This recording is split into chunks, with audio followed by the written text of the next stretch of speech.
Buonasera a tutti gli amici di FVG Sport Channel e benvenuti a seconda puntata di BH Motorsport, seconda stagione, seconda puntata. Ripartito tutto il motori, quindi anche noi siamo qua. Non sarò da solo, come sempre, io sono solo conduttore, il vero esperto, il commissario del BH, e qui con noi Stefano De Marco. Buonasera a tutti. No? Assolutamente sì, ripartito tutto, ripartita la Formula 1, ripartito il MotoGP. Oggi pesce d'aprile, Daniele. Abbiamo lasciato a casa tutti. Oggi abbiamo lasciato tutti, siamo io e te, OnlyFans.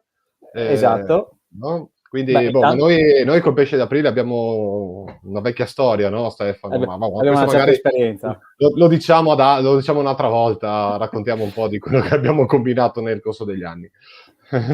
No? Possono visitare le Sì. nostre pagine Facebook, i nostri profili Basta che Facebook. vadano sui nostri profili Facebook e trovano di tutto. Non c'è Esatto. niente di non detto, non visto. Ecco, No? Dio, basta che guardino il telegiornale, il telegiornale di un po' di anni fa. Un po' di anni fa, no? No? Comunque dai, ma Stefano, torniamo a noi, a parte il primo aprile che non c'è più.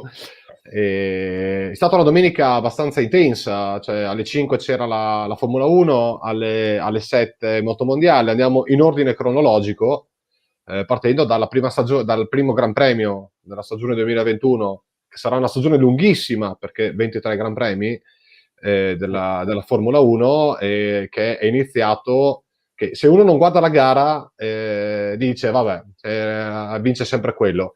Poi se vai a analizzare la gara ha vinto quasi, cioè, non dico per fortuna perché non c'è fortuna nella corsa in macchine, ma forse per un errore del box Red Bull, più che io non andrei a sintetizzare sugli ultimi giri del Gran Premio. Tu cosa ne pensi del Gran Premio che abbiamo visto? In generale, poi magari andiamo sullo specifico. Allora, possiamo dire una partenza un po' anomala. La Red Bull che rimane ferma nel giro di schieramento. Sì, nessuno se l'aspettava una cosa del genere.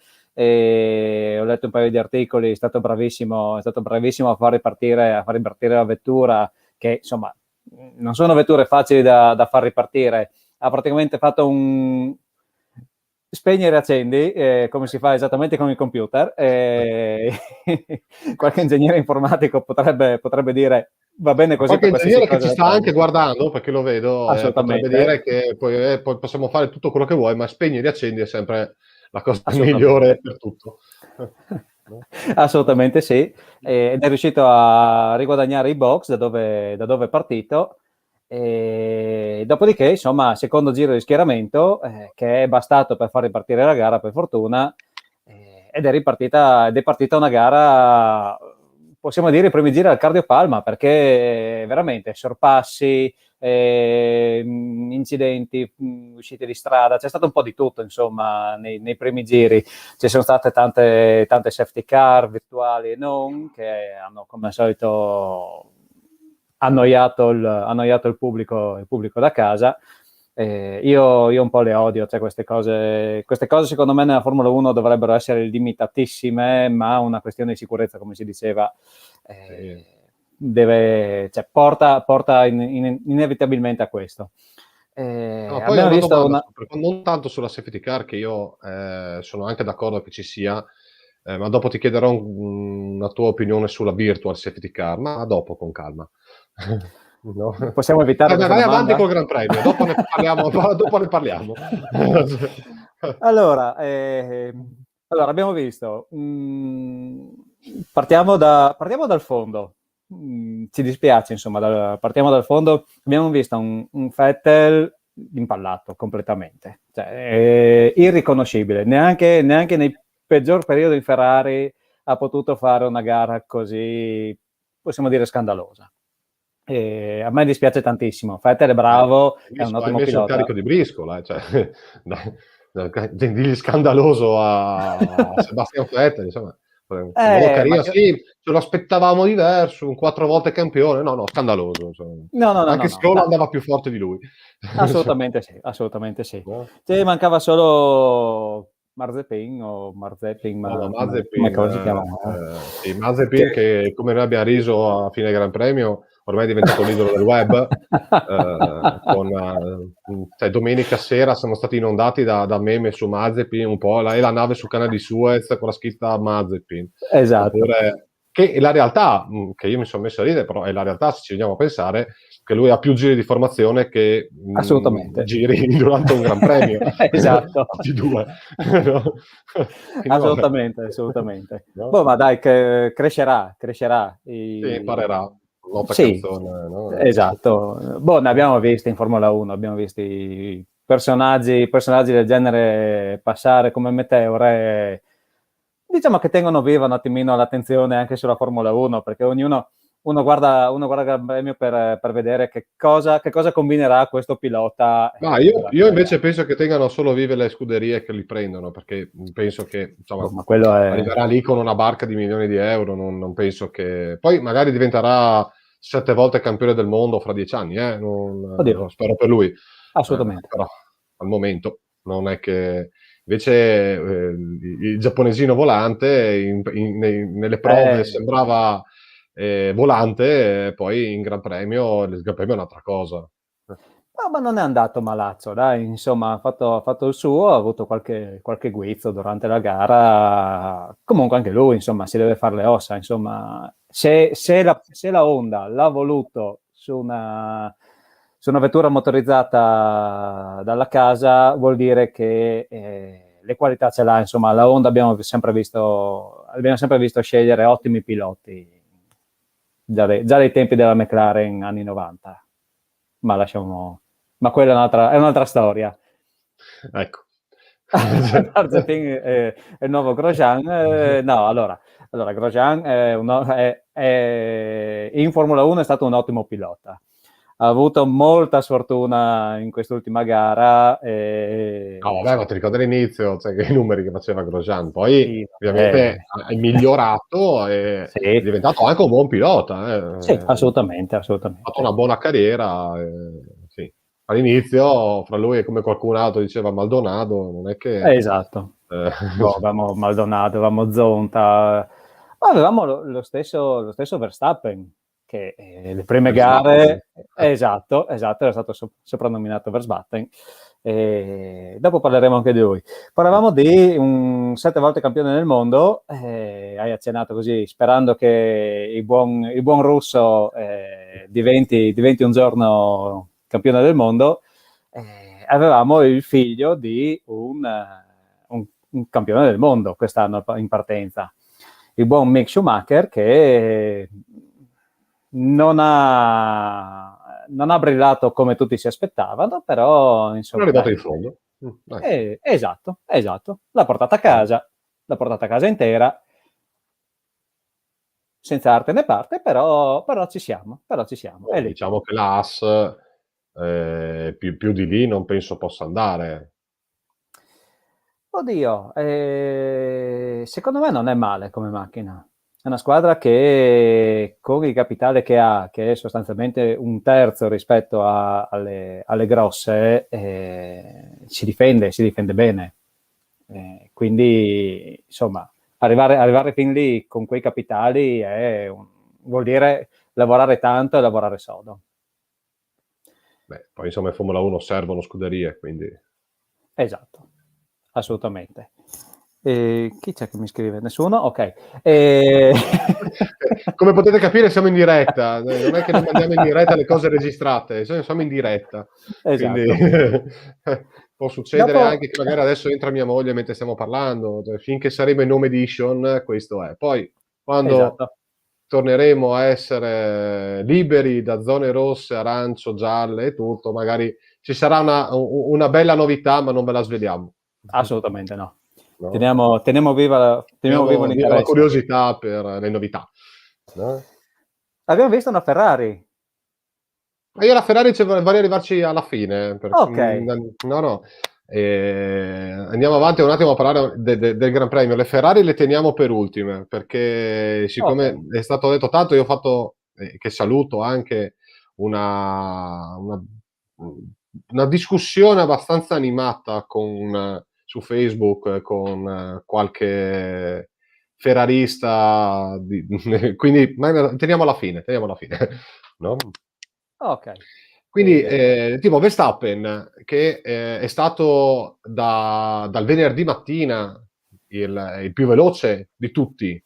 Il mattatore del Bahrain. Sì. Possiamo definirlo così.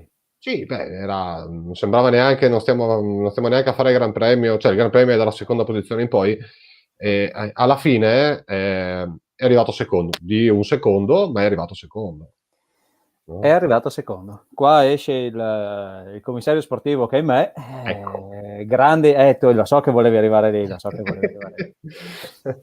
Allora, grandi polemiche sulla decisione. Allora, diciamo che i miei superiori, perché così questo sono, sì, commissari sportivi Sì. internazionali, insomma, mica si può dire balle? Regionali. Mica regionali, esatto, come me. Hanno preso alla lettera, il signor Masi ha preso alla lettera quello che era il regolamento, e come al solito l'ha applicato nel momento sbagliato, secondo me, cioè l'ha applicato alla lettera nel momento sbagliato. Ci sono state durante la gara varie uscite dal percorso, se così vogliamo chiamarle, da parte del primo classificato, del buon Hamilton. Di Hamilton, che tra l'altro le hanno contate, sono state 23 in 56 giri. Esatto. Oh. Allora, visto che il signor Masi ha portato come sua difesa, diciamo, memoria difensiva, il fatto che l'uscita dal percorso, diciamo, deve dare un guadagno duraturo al pilota e alla vettura, Un sorpasso. io credo. Beh, il sorpasso è stato sicuramente un guadagno duraturo, quello assolutamente. Però secondo me anche le 23 uscite del signor Lewis Hamilton, cavolo, alla lunga hanno dato un guadagno duraturo, un vantaggio duraturo, perché sì, sicuramente i tempi sono stati migliori rispetto agli altri che hanno mantenuto la careggiata, diciamo, che sono rimasti all'interno dei limiti della pista. Esatto. Quindi, allora, non voglio dire che il signor Masi ha sbagliato, perché ha applicato il regolamento. Non voglio dire che il regolamento è sbagliato perché così hanno deciso. Secondo me questo regolamento è un attimino troppo restrittivo, cioè limita di molto quella che è la spettacolarità della gara. Ma lo dico da anni, insomma, sì. da prima di rientrare nella cerchia dei commissari sportivi. Beh, ma tu sei uno di quelli che vorrebbe tornare ai motori V10, quindi. Assolutamente, no? Sì, anche V12, il buon V12, Ferrari per me, vabbè. Però, insomma, diciamo che applicarlo come al solito nel momento, non voglio dire sbagliato, però nel momento topico, ovviamente dà sempre il vantaggio ad una squadra. In questo caso, ragazzi, è sempre la Mercedes. alla fine è sempre quella. Esatto, no? esatto. Però, sì, allora, io da non commissario, no? A parte il fatto che secondo me la gara Verstappen l'ha persa al box e non su quel sorpasso lì, ma magari ne parliamo dopo, ti spiego perché secondo me. Però se andiamo a vedere quello che hai detto tu adesso, ossia deve avere un guadagno più di un sorpasso a 4 giri dal termine, che da secondo a primo non c'è un guadagno più a grande di quello. Quindi secondo me l'applicazione del regolamento in quel momento lì fosse stata anche giusta da parte dei commissari, no? Perché è stato l'ha sorpassato fuori. Sì, no? Ma andava però applicato anche prima. No? Non solo avvertimenti ai box, perché ovviamente il poi un po' la Red Bull se l'è anche tirata, perché è la Red Bull che ha comunicato ai commissari: guardate che Hamilton va sempre fuori, va sempre fuori. Poi se l'è tirata Sì. e hanno beccata loro. Vedi chi fa la spia. Allora, con il senno di poi, possiamo anche dire che la Red Bull ha sbagliato. Il box Red Bull ha sbagliato. Perché? Perché il signor Masi ha comunicato al box Red Bull che sarebbe stato opportuno che Verstappen lasciasse la posizione guadagnata in quel modo, altrimenti avrebbe avuto una penalizzazione in secondi. Parlavano di 5 secondi, quindi Sì. sarebbe comunque arrivato o secondo o terzo, insomma, la posizione, cioè diciamo che il podio l'avrebbe. No, ma Salutiamo magari Lori. in quelle 5 gare riusciva a dargli 5 secondi a Hamilton, eh. Ciao Loris. Eh, no, beh, ma in quel momento avrebbe potuto, cioè, non avrebbe potuto recuperare 5 secondi in nessun modo. Però con la malizia che ci insegnava il buon Jean Todt ai tempi della Ferrari, intanto manteniamo la posizione. Ci Sì, non, ricordiamo di un. non dargli il sorpasso su un rettilineo, insomma, perché No, secondo me è no, no, anche no, no, non sbagliato. diamogli, no, no, no, no, ma non gli diamo proprio il sorpasso. Cioè, ricordiamoci uno Schumacher che con la bandiera nera esposta ha continuato il Gran Premio e alla fine la Ferrari si è beccata un sonoro cazziatone da parte della direzione gara, una bella multa, una penalizzazione la gara dopo, però intanto quella gara lì insomma, l'ha portata a casa. Quindi parliamo di un errore. La Red Bull avrebbe potuto lasciare il suo uomo lì, in prima posizione, vincere la gara sul E campo, dopo diciamo, e dopo chiude lì. giocarsela a carte con la direzione gara e con i commissari. Questo secondo me è quello che il box avrebbe potuto fare in modo un attimino più sgaio. Dopo no. È andata così. Però posso dirti, Esatto. secondo me, uno dei tanti errori che ha fatto il box Red Bull è stato anche durante la gara, oltre gli ultimi 5 giri. Perché adesso spiegami, tu che sei più ferrato sicuramente di me, che senso aveva a metà gara lasciare fuori Verstappen che pigliava 2 secondi e 20 e 2 secondi e mezzo a giro da Hamilton, lasciarlo dentro a perdere quello sproposito e non rispondere subito al cambio gomme, visto che comunque abbiamo capito che la Formula 1 moderna si gioca molto nelle strategie. Sì. Quella mossa lì, se la Red Bull rispondeva subito, Hamilton non avrebbe mai avuto la possibilità di avvicinarsi a Verstappen perché era molto più veloce Verstappen. Sì, effettivamente c'è stato anche questo errore, un errore di valutazione. Magari loro pensavano che la Mercedes, visto i problemi del fine settimana, consumasse molto di più le gomme nel cercare di prendere Verstappen e non guadagnasse, e perdesse alla fine, insomma, perdesse questo vantaggio competitivo delle gomme fresche verso la fine. Cosa che avrebbe. Ecco Gianluca che ci scrive, adesso leggiamo anche il suo messaggio. Vantaggio che avrebbe guadagnato Verstappen facendo un cambio più tardi, insomma. Però non è andata come volevano loro, come hanno voluto loro. Gianluca ci scrive che, come ha fatto notare Helmut Marko, Verstappen è stato inesperto perché bastava aspettare la curva successiva, visto che il vantaggio prestazionale della Red Bull rispetto alla Mercedes. Però penso che Eh, in quel momento lì vedi spazio, vai, sì, non vai a pensare, forse è un errore anche quello. Sì, sì, sì, sì. Però insomma Gianluca che anche lui molto attivo nel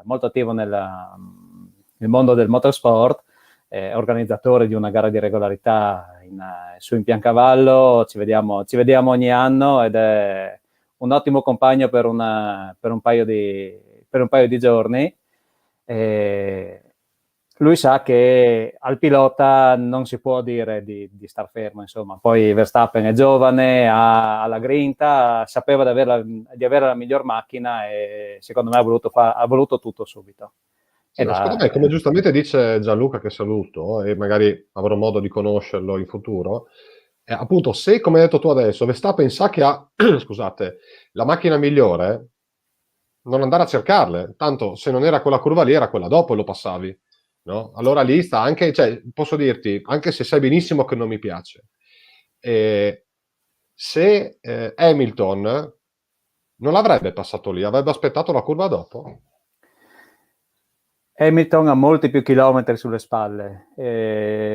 Hamilton ne ha Giuliano, non combinate. possiamo offenderci se dici forza udinese, cioè, sai benissimo con anche l'altra trasmissione che segui. Buona Pasqua anche a te, Giuliano. Ciao. Scusami. No, assolutamente. Dicevo, da Hamilton ha molti più chilometri sulle spalle, ha molta più esperienza.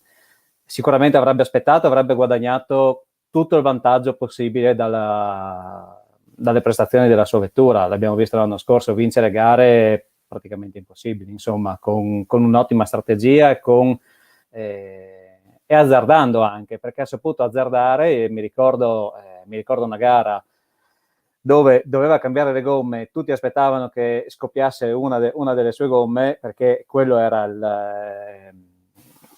prospettava la Pirelli, ma lui è finito la gara ed ha vinto, insomma. Ha finito anche una gara con una gomma scoppiata, se non ricordo male, l'anno scorso. Sì, ha finito anche una gara con una gomma scoppiata, sì, ok. No? Però sì, dall'alto dei chilometri fatti, insomma, avrebbe agito in modo diverso. Verstappen è giovane, Verstappen ha ancora il sangue molto caldo e non...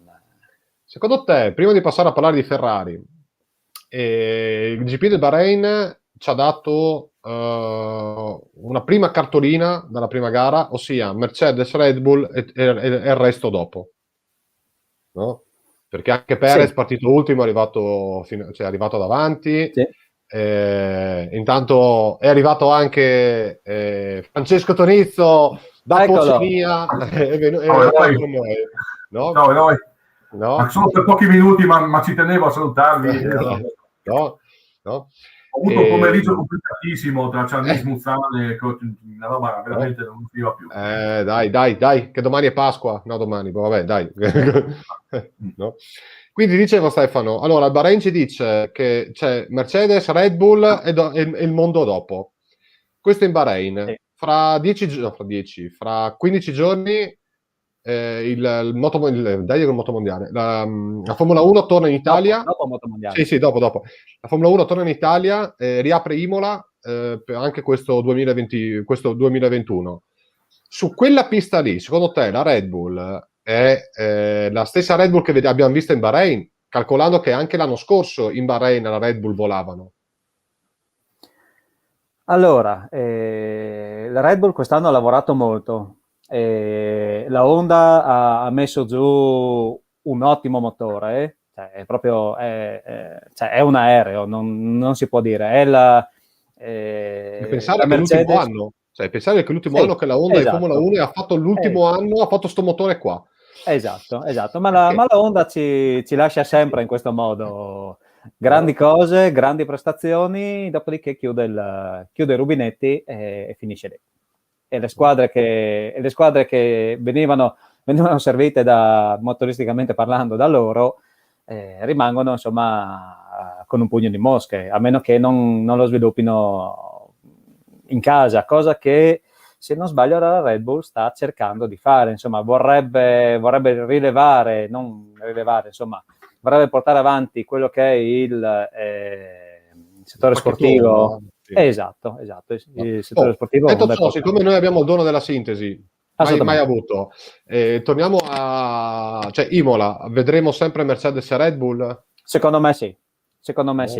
Ma secondo me avremo anche una sorpresa Ferrari, perché la Ferrari quest'anno come pacchetto aerodinamico c'è, e a Imola serve. Quindi vedremo delle belle cose. Poi, insomma, giochiamo in casa sostanzialmente.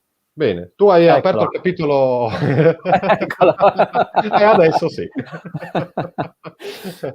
Adesso hai aperto tu, non so se volontariamente o involontariamente, il capitolo Ferrari, che io tenevo per ultimo prima di passare alla MotoGP. Ragazzi, io vi Mi saluto nel frattempo. Sei venuto solo a fare i 20 rintocchi di campanile. Mi sono collegato solo per quello. Ottimo. No. Ciao Francesco. Ciao Francesco. Ciao. No?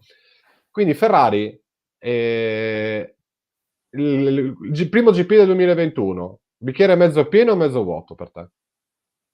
Mezzo pieno. Io lo vedo mezzo pieno. No? Abbiamo Anche visto secondo me, perché visto dove era in Bahrain 4 mesi fa.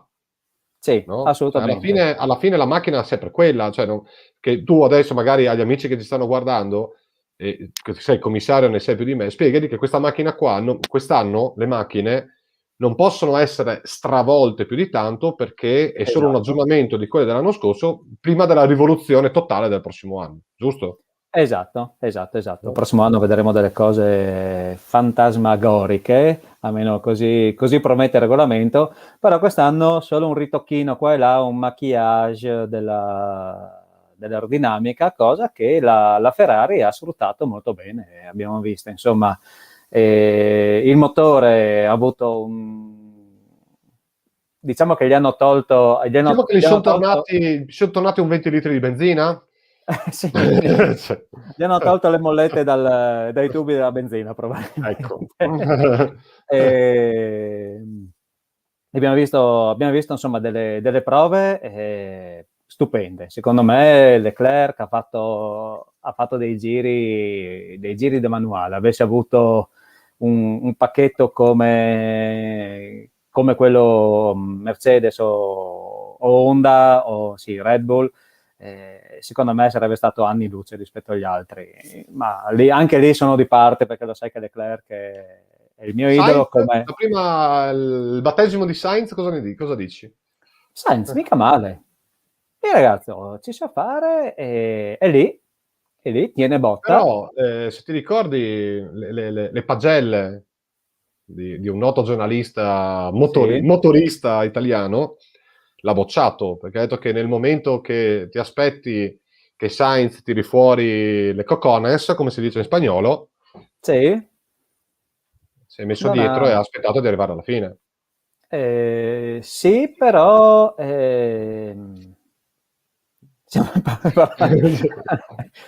più o meno, Giuliano. Sì, Giuliano, però gli abbiamo dato insomma una lavoratina a carburatore, ecco, mettiamola così. No. Sport, ma un attimino in più, ecco. Sì, però non ha voluto strafare.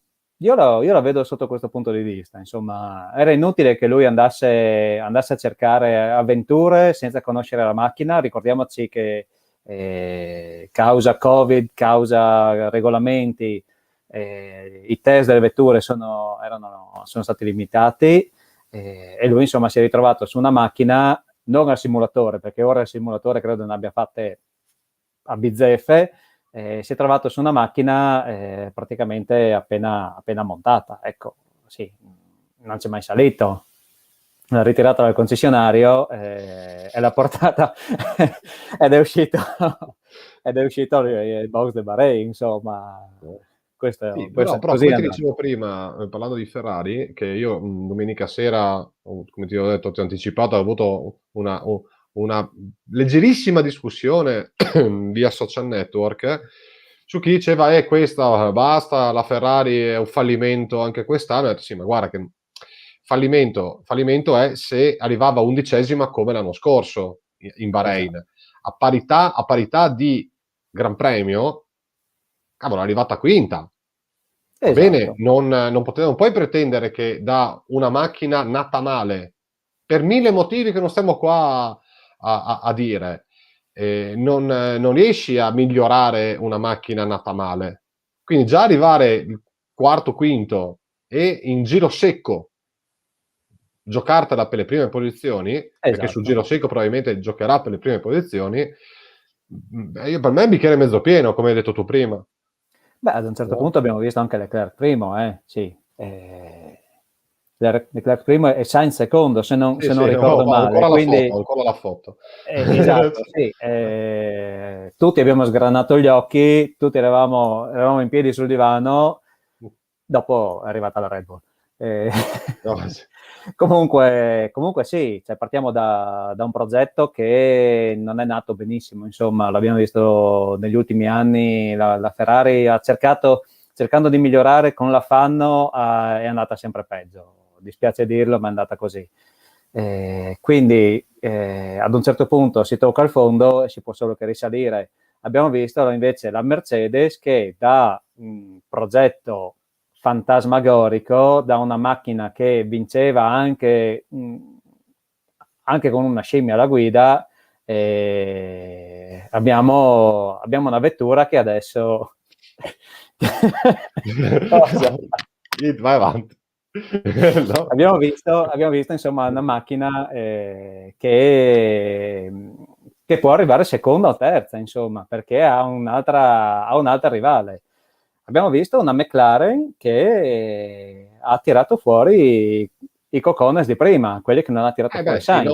Norris è arrivato davanti a Leclerc, ma con un'ottima macchina. Cavolo, è stata una gran bella gara, non tanto il suo compagno di squadra, che È insomma arrivato dietro a Leclerc, insomma, Ricciardo, sì. Sì, ma non con una gara spettacolare, insomma, Ricciardo ci ha stupito con gare, ci ha ammaliato con gare favolose e con disastri più assoluti. Questo è stato un... Sì, assolutamente. Un po' come Raikkonen. Ma Raikkonen sai benissimo che per noi è l'idolo di BHTV e il libro di BH Motorsport. Assolutamente. Che prima o poi lo porteremo, che poi tra l'altro, correggimi, tu che sicuramente sai le cifre esatte, quando Raikkonen ha fatto l'esordio in Formula 1 nasceva il giapponesino della Sì, Tauri.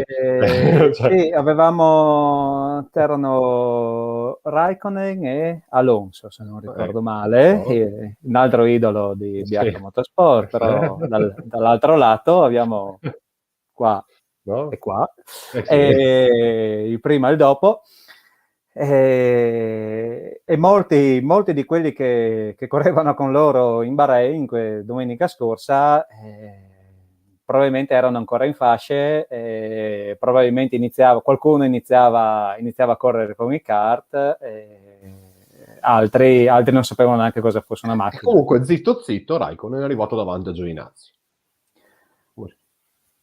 Come sempre, mi dispiace per Giovinazzi, è non è male come pilota, non è riuscito a fare il salto di qualità che tutti si aspettavano. Anche la stessa Ferrari, insomma, l'ha messo in Alfa Romeo per coltivarlo un po', ma non ha visto diciamo che il progetto Ferrari su Giovinazzi era parcheggiarlo in Alfa un anno e dopo portarlo in Ferrari a fare il secondo di Leclerc, ma alla fine hanno visto che hanno deciso di virare su Sainz, no? Sì, anche se loro dicono che è la prima scelta, ma insomma sono dichiarazioni che devi fare in pubblico. Beh, certo. Però dispiace. Cioè, gli italiani in Ferrari non hanno mai avuto fortuna. No. Quello assolutamente. Nessuno è profeta in patria, però... Sì. No, poi penso anche che per un italiano guidare una Ferrari a livello mentale sia anche più difficile rispetto a uno straniero. Non lo so, dico io. Certo. Altra cosa che ha bloccato un attimino Sainz, credo. Perché fare una figuraccia alla prima uscita, quello è vero. Poi l'hai appena ritirata al concessionario, insomma, graffiarla. No? Ultima domanda, poi passiamo alle moto per una decina di minuti. Se la macchina è la stessa dell'anno scorso, a parte qualche piccolo aggiustamento, perché i tempi erano dall'anno scorso a quest'anno sono così diversi?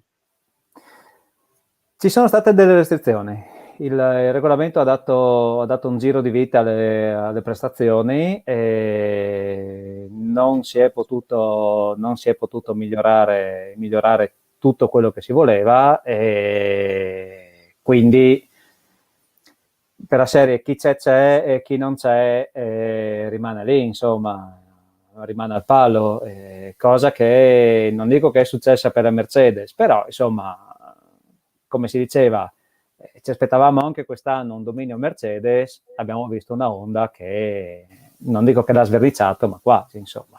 Beh, in prova Gasly e... dimmi come si chiama il giapponesino, non mi ricordo. Tsunoda, no, una cosa del genere. Tsunoda, sì. Tsunoda.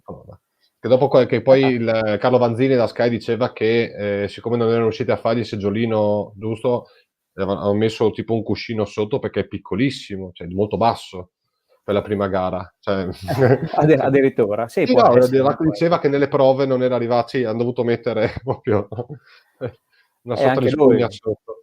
anche lui probabilmente l'aveva appena ritirata Sì, probabile. No? Non è riuscito a regolare il sedile come si deve.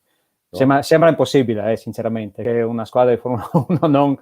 fare il sedile in una qualsiasi... No, avevano ordinato quello della Chicco e Ah. voleva quello e la Chicco ha detto ragazzi non ce la facevo e prendete quello che è, aspettate Imola, quando siete in Italia ve lo porto.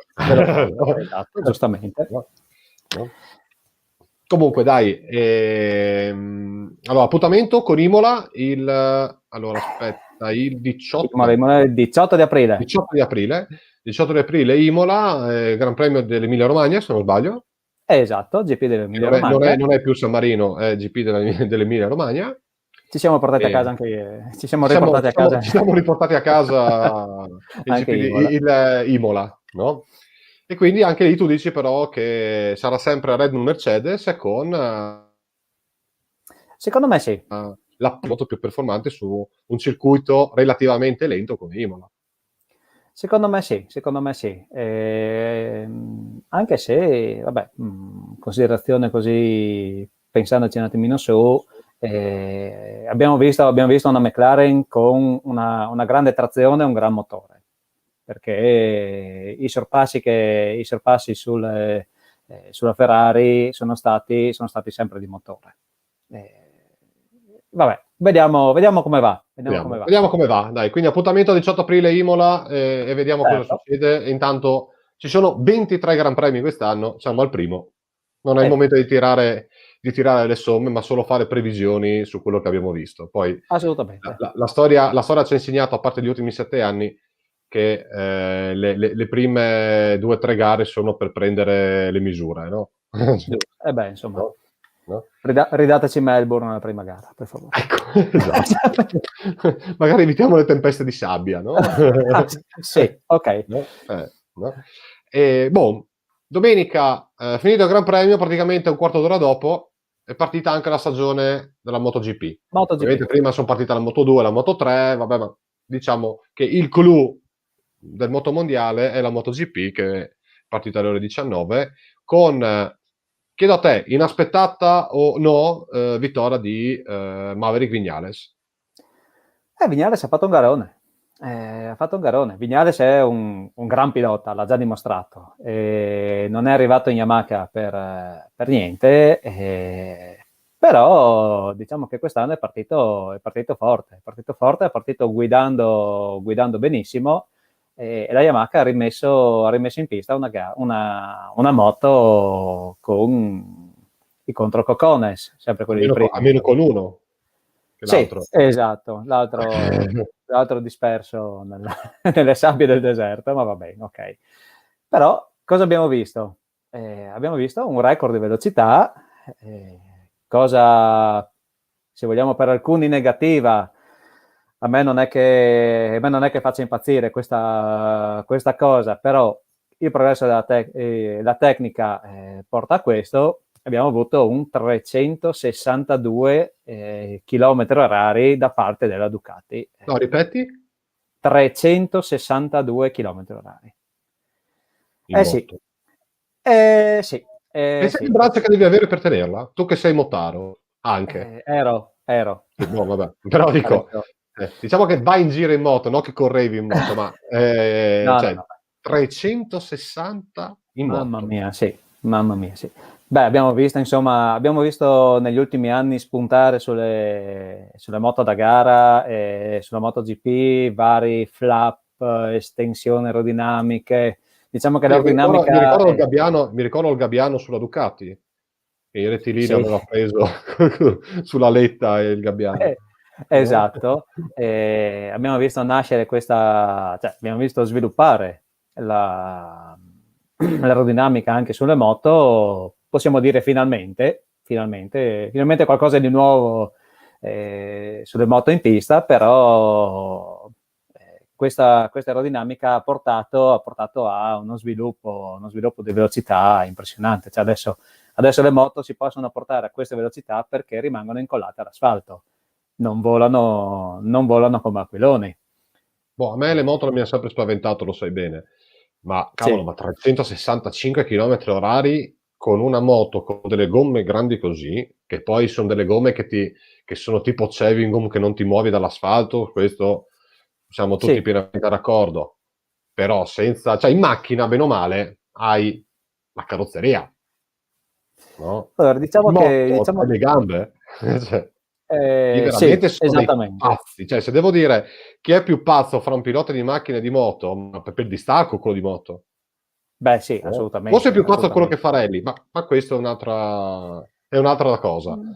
Beh, Tu che diciamo rivellista, che e qui diciamo, non Motaro di passione, ma per no? qualche anno realista per caso, Cioè, no? ci possiamo Ma, dirlo. no? Sì, allora, i rally sono spaventosi perché, cioè spaventosi, insomma, hanno una componente di pericolosità, perché comunque si corre su strade che normalmente sono aperte al pubblico, con ostacoli vicinissimi, quindi qualsiasi errore si paga subito, ecco. Però anche in moto, se fai un errore, c'è solo una ex pelle di canguro che ti protegge Quello sto dall'asfalto. dicendo, no? Sì, non hai la carrozzeria della macchina. No, assolutamente. Anche se sì, diciamo che le Formula 1 attuali non è che abbiano tantissimo attorno. Abbiamo una cellula di sicurezza in carbonio che è Basta quella. favolosa. Sì, Sì. abbiamo visto Grosjean l'anno scorso che Ecco. insomma ne è uscito Sì. assolutamente. Però insomma non è che ci sia tanta roba attorno alla Formula 1, insomma sì. Sì, ma non sei con le gambe sull'asfalto? No, Sì. assolutamente no. Con la pelle che fu di un canguro, come hai detto Che tu l'altra fu, volta. esatto.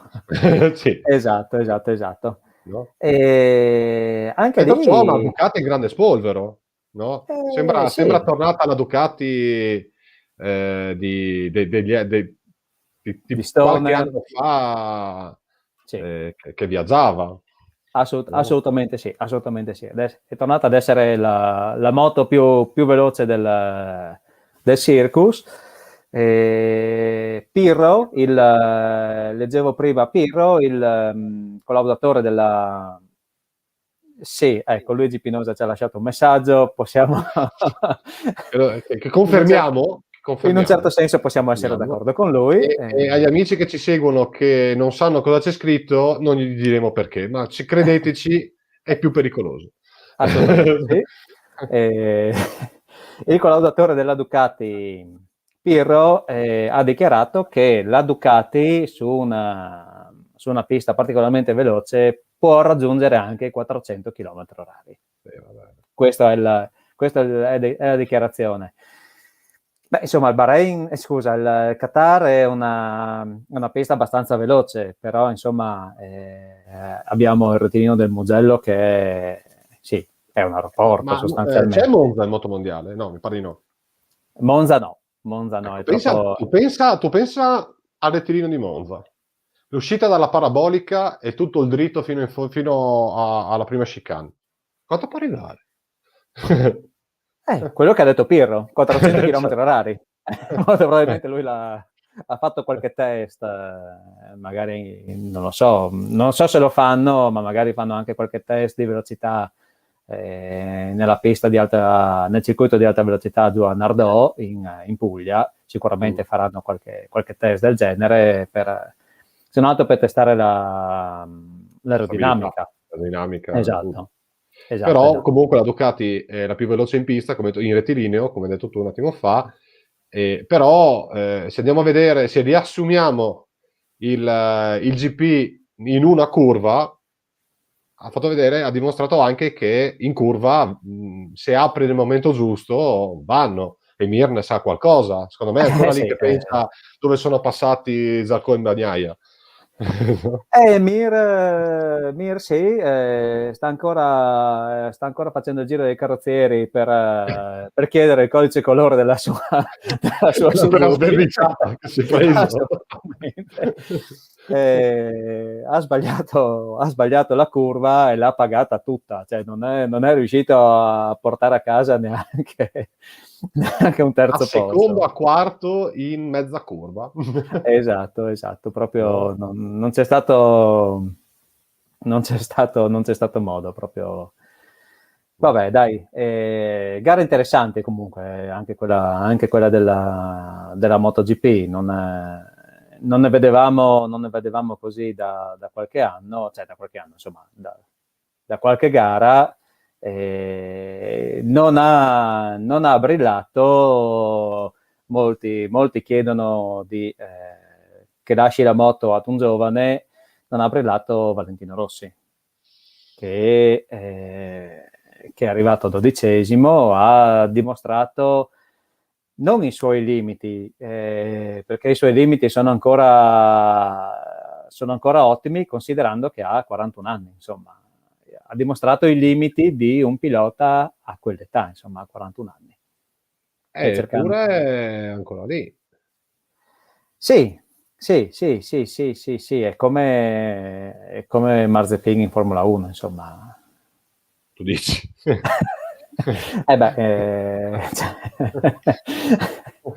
Cioè portare in gara Domanda veramente che magari mi dirai, potevi chiedermi prima, che non lo so, no? Che non abbiamo nessun tipo di scaletta, noi andiamo veramente a braccio, sì.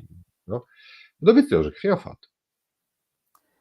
Dovizioso sinceramente è uscito dal mondo. Io pensavo fosse magari andato da un'altra parte, ma io vedevo domenica tutto l'ordine d'arrivo, non era con nessuno.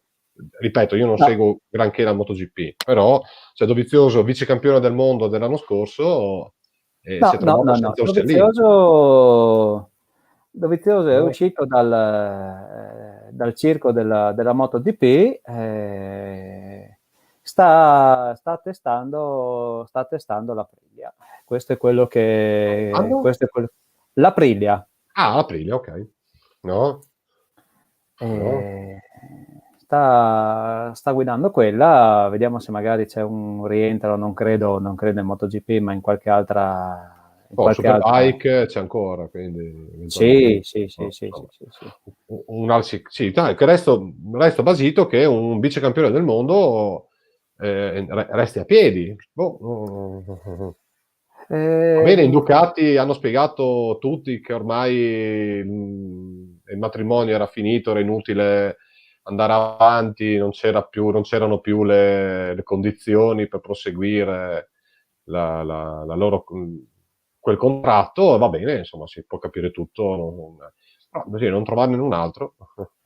È che la sua incostanza di prestazione, cioè la sua mancanza di un risultato, diciamo, fisso e certo, l'ha portato ad essere escluso, secondo me, da tutte le varie case. È un po' quello che succede anche in Formula 1, un po' quello che succede a tutti i piloti ad un certo punto. Lui ha perso varie occasioni, perché negli ultimi anni aveva una grande moto, la Ducati era una grande moto, ha perso varie occasioni, e questo gli è costato caro, molto più caro rispetto ad altri. Probabilmente il dio denaro, che non ha mai giocato a favore degli italiani, non gli ha permesso di trovare un'altra sella in MotoGP. Sempre quello. Bene, comunque, ora rendo partecipi gli amici che ci guardano che prima di iniziare questa diretta, essendo solo io e Stefano, o Stefano ed io, dipende da come ci guardate, abbiamo detto, dai, una mezz'oretta, commentiamo la Formula 1 e la MotoGP, facciamo una mezz'oretta, 35 minuti, visto che siamo giovedì di Pasqua, con tutto, quindi ecco, 52 minuti. Quindi, esatto. Sì, purtroppo quando noi potremmo andare avanti qua, penso ancora per un'oretta, no Stefano? Però... Sì, ne abbiamo altre cosette da no? poter vedere. Ecco, Eccolo lì. arriva anche questo, il Tosa Erba Yamaka, che, no? Sì, dicono che a Tavullia sia già in vendita. Dicono No? che a Tavullia vada per la maggiore, lo stanno testando per le prossime gare, vediamo insomma se può aiutare. No? Dai, Mi immagino già, scherzo. mi immagino già tagliare l'erba con la tuta di una tuta che fu di canguro. No? Esatto. No? Bene, bene, dai. Stefano, io direi che possiamo salutare gli amici che ci guardano, no? Ah sì, dai, No? se qualcuno non lancia qualche bomba e non vuole sapere di qualcos'altro, No, no, non dire bomba prima di aprile. No? sì, esatto. Se non vogliamo parlare, parliamo sempre di rally, ma non parliamo di rally, basta. No, abbiamo giovedì prossimo. Tanto comunque ricordiamo a tutti Esatto. che Bianca Motorsport è la sua seconda puntata della seconda stagione. Vi terrà in compagnia ogni giovedì dalle 19:30, poi finché finiamo, Esatto. sulla pagina Facebook di FVG Sport Channel e sulla pagina e sul canale YouTube di Dea Communication FVG Sport Channel. Poi in rotazione teoricamente il venerdì sera sul canale 113 del Digitale Terrestre. Quindi con questa direi, Stefano, che possiamo salutare gli amici, augurare una buona cena, una buona Pasqua in zona rossa e basta. No? Buona Pasqua in zona rossa, penso che sia già... Sì, è già abbastanza triste così. Abbastanza triste. Scusate. No? Io lancio un appello, così, la butto lì. Se potete, se ne avete le possibilità, se riuscite, secondo me acquistate dai ristoratori che attualmente non possono lavorare, ma si stanno tutti attrezzando con menù di Pasqua, take away, o addirittura consegnato. Esatto. Approfittatene, date una mano a queste persone che insomma lavorano come noi e hanno diritto di lavorare, visto che in questo momento non glielo lasciano fare. E quello è l'unico modo per poter portare un pezzo di carne a casa. Esatto. No? Quindi io mi associo all'augurio di Stefano e al consiglio di Stefano. Auguriamo una buona Pasqua di serenità senza andare all'estero, perché dopo quando tornate dovete fare la quarantena. Esatto. Detto ciò, buona serata a tutti. Ciao a tutti.